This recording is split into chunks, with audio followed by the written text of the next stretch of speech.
Neste momento, eu saúdo a todos com a paz do Senhor e quero convidá-los a meditarmos um pouco na bendita palavra de Deus. E assim faremos a leitura de um versículo bíblico que se encontra no livro do Apocalipse, capítulo de número 22, e versículo 7, que assim nos diz: Eis que cedo venho, bem-aventurado aquele que guarda as palavras da profecia deste livro. Glória a Deus. O livro do Apocalipse é um livro de visões, um livro de revelações, que tem como objetivo fortalecer a fé da igreja. No livro do Apocalipse, Deus vai se manifestar desta forma, a fim de que a fidelidade da igreja de Cristo seja estimulada, mesmo em meio a períodos de incerteza e de grandes sofrimentos. É bem verdade que nós estamos vendo aí um cenário desolador, instável. Muitas pessoas estão amedrontadas diante de tudo que está acontecendo no mundo. Todavia, o livro do Apocalipse e a palavra de Deus nos afirma que Deus continua regendo a história e que todas as coisas convergem para a sua glória e para o seu louvor. Ele não perdeu o controle da situação e devemos, tal qual os filhos de Coré, no Salmo 46, devemos afirmar e louvar o Senhor, dizendo que Ele era o nosso refúgio, Ele é a nossa casa, o nosso castelo, a nossa proteção, e jamais devemos ter medo. Este salmo usa uma linguagem hiperbólica, exagerada, e ele nos mostra que quando não houver mais nenhuma possibilidade de vida biológica aqui, haverá vida eterna ali no céu. Nós estamos ainda aqui na Igreja de Cristo apenas por questão gravitacional. Nossos pés estão na terra, mas a mente da igreja, a sua cabeça está nos céus. E diante de tudo que estamos vendo, tudo nos mostra que Cristo está voltando.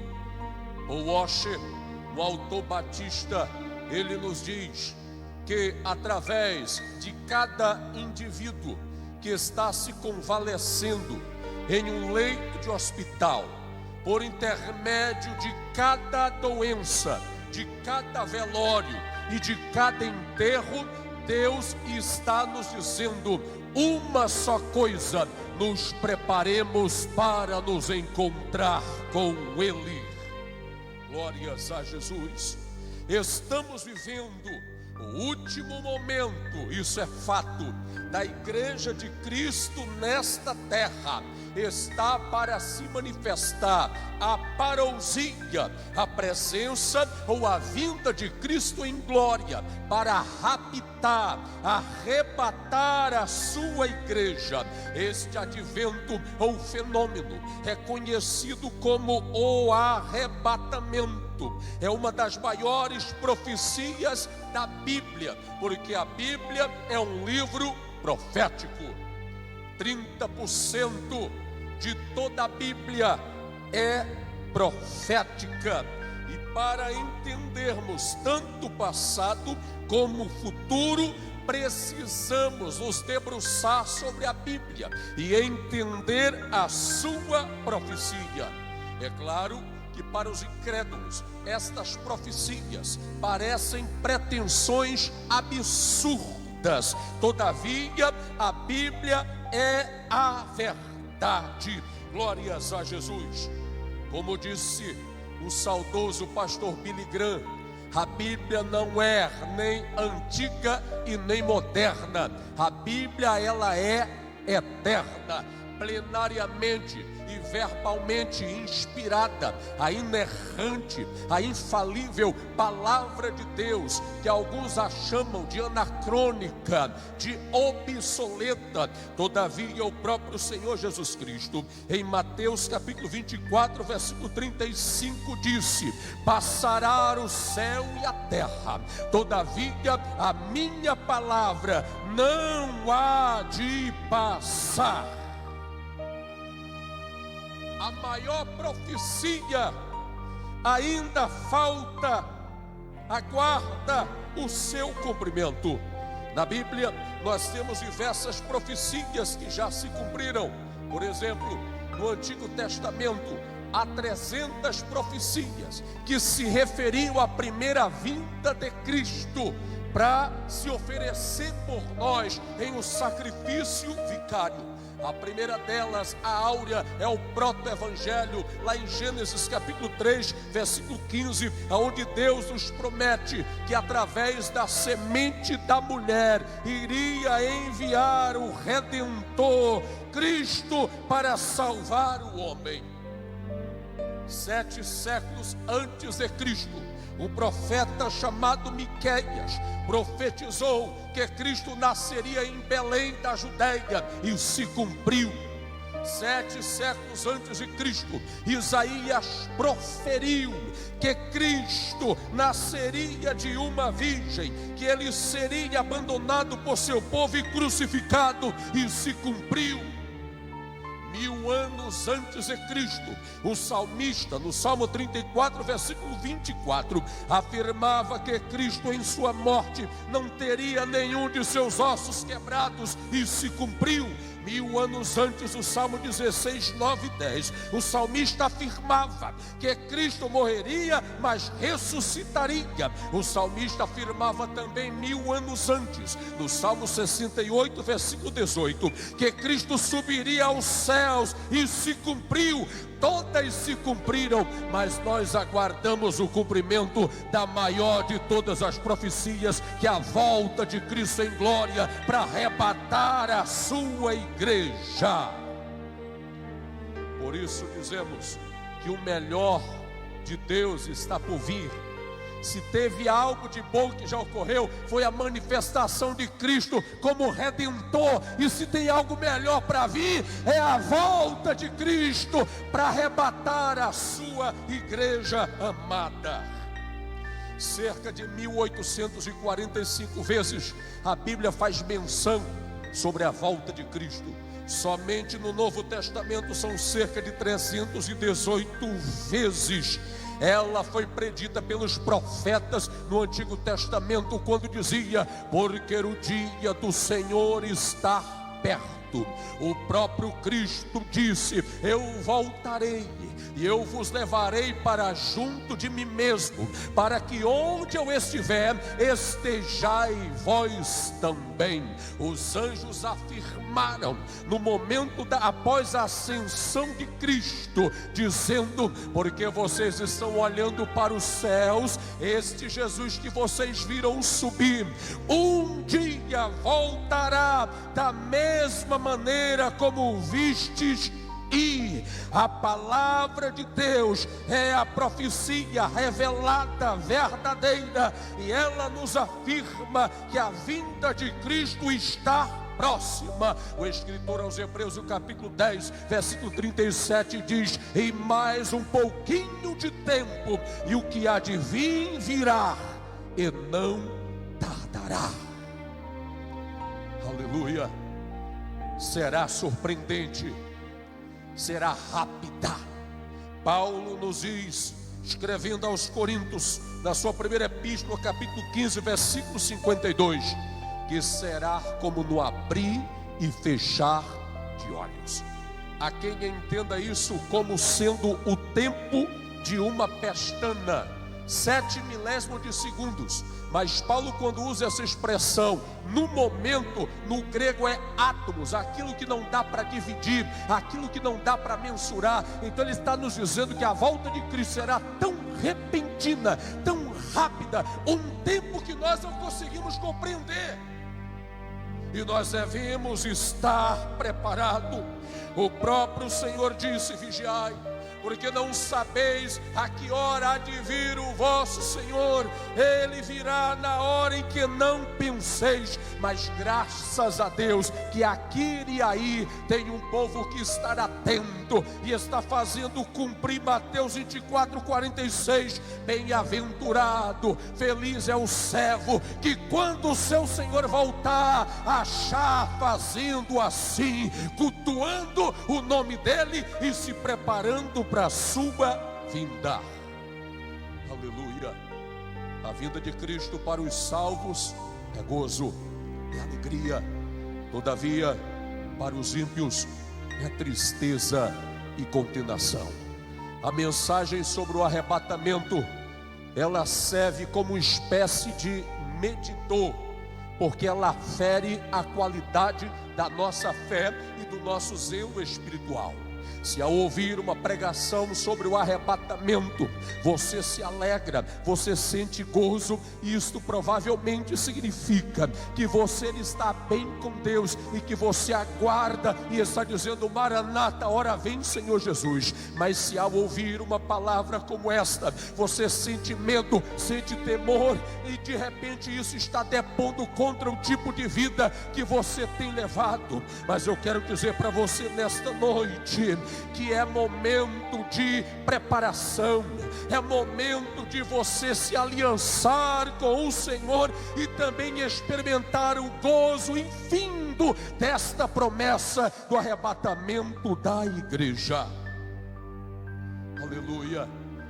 A igreja primitiva trabalhou tão velozmente, de maneira ardorosa, porque eles estavam esperando a vinda de Cristo. Para eles era como se tudo se resumisse num único dia, como se Cristo tivesse subido aos céus no final de uma manhã e eles tivessem apenas a tarde para trabalhar, para pregar o evangelho, porque à noite Cristo estava voltando. O apóstolo Paulo, ele mesmo acreditava que faria parte da geração do arrebatamento, conforme foi lido aqui pelo pastor Joel.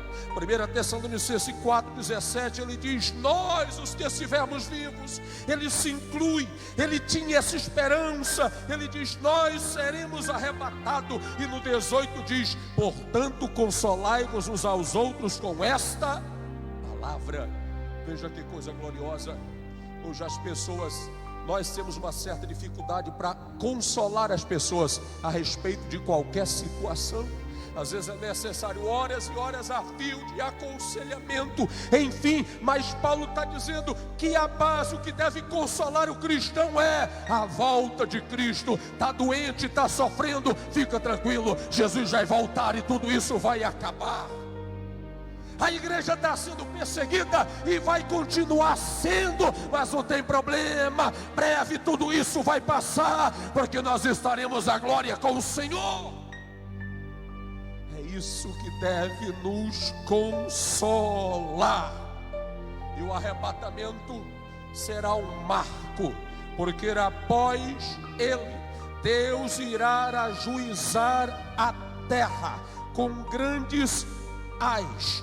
Depois do arrebatamento, Deus vai derramar a sua ira sobre a terra, mas antes Ele tirará os escolhidos, a sua igreja. Na Bíblia Sagrada, nós vemos Deus exercendo juízo. Quando você vê lá no mundo antigo, Deus ajuizando com o dilúvio e preservando o justo Ló e toda a sua família. Quando você percebe nas Escrituras Deus livrando o piedoso Ló e destruindo Sodoma e Gomorra com fogo e saraiva. Quando percebemos lá no Êxodo, quando Deus varre o Egito com os seus juízos, 10 pragas, tira o seu povo do Egito e leva para Canaã celestial. Isso nos fala e também nos diz que breve, muito em breve, Deus vai tirar a sua igreja desse Egito do mundo e vai levá-la a Canaã celestial. Glórias a Jesus por isso.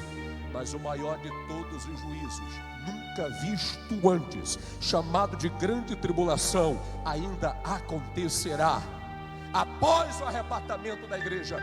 Há pessoas que dizem que o inferno é aqui, porque nunca viu tanto sofrimento, tanta morte. Você se engana ao pensar assim. Não queira aguardar para ver, porque sobre esse grande juízo de Deus, grande tribulação, Cristo disse em Marcos 13:19, porque naqueles dias haverá uma aflição tal qual nunca houve desde o princípio da criação até agora, jamais haverá. Mas se você é igreja, se você for fiel, Deus te arrebatará e te livrará desse juízo. Ele prometeu em Apocalipse capítulo 3:10 à sua igreja: como guardasses a palavra, eu também vou te guardar da hora da tribulação que há de vir sobre todo mundo. Paulo ratifica isso em 1 Tessalonicenses 1:10, dizendo: é Jesus quem nos livra da ira vindoura. Por isso afirmamos que nós somos pré-tribulacionistas. Pré-tribulacionistas. Nos 22 capítulos de Apocalipse, para você ter uma ideia, 13 deles se refere à grande tribulação. É um período de aflição que jamais ocorreu na terra. Satanás vai governar na terra através do anticristo, um líder político mundial, e através do falso profeta, um líder de uma religião mundial unificada. Mas a igreja, o sal da terra, Cristo terá tirado daqui, e então o mundo entrará na maior podridão da sua história. Apocalipse capítulo 12, versículo 12 diz: ai dos que habitam na terra nesse período, porque o diabo descerá até eles com grande ira, sabendo que já tem pouco tempo. Apocalipse capítulo 6, versículo 16 nos diz que naqueles dias os homens vão dizer: montes caiam sobre nós, porque nós não suportamos aquele que está sentado sobre o trono. É chegado o dia da sua ira, e quem escapará? Mas enquanto isso a igreja estará na glória, no tribunal de Cristo, sendo galardoado pelo Cordeiro. Se você é igreja, então você tem razões para se alegrar por essa promessa do Senhor. Apocalipse 22:7. Eis que eu venho. Olhe, preste atenção. Eu venho sem demora, eu venho cedo, eu venho rapidamente, mais rápido do que você imagina. Bem-aventurado, Macários, é feliz aquele que guarda, que atenta cuidadosamente, que não tem apenas orelha, mas tem ouvido para ouvir a palavra do Senhor. Também significa bem-aventurado aquele que continua no mesmo estado, da mesma forma. Durante esse período de isolamento social, tuas atividades espirituais, meditação da palavra e oração estão da mesma forma. A Bíblia diz que você é um feliz. Mas caso contrário, se não está, biblicamente você é um infeliz. Eis que venho sem demora. Bem-aventurado o que guarda as palavras, os ditos de Deus, seus decretos, seus mandamentos inspirados, que revelam as coisas escondidas. O nosso manual de fé, a Bíblia, ou este livro, disse alguém, te afasta do pecado, ou o pecado vai te afastar dele e de Deus. O livro de Apocalipse termina com uma promessa, com uma exortação e com um convite. Apocalipse 22:10. Não seles as palavras deste livro, ou seja, não esconda, não mantenha em secreto.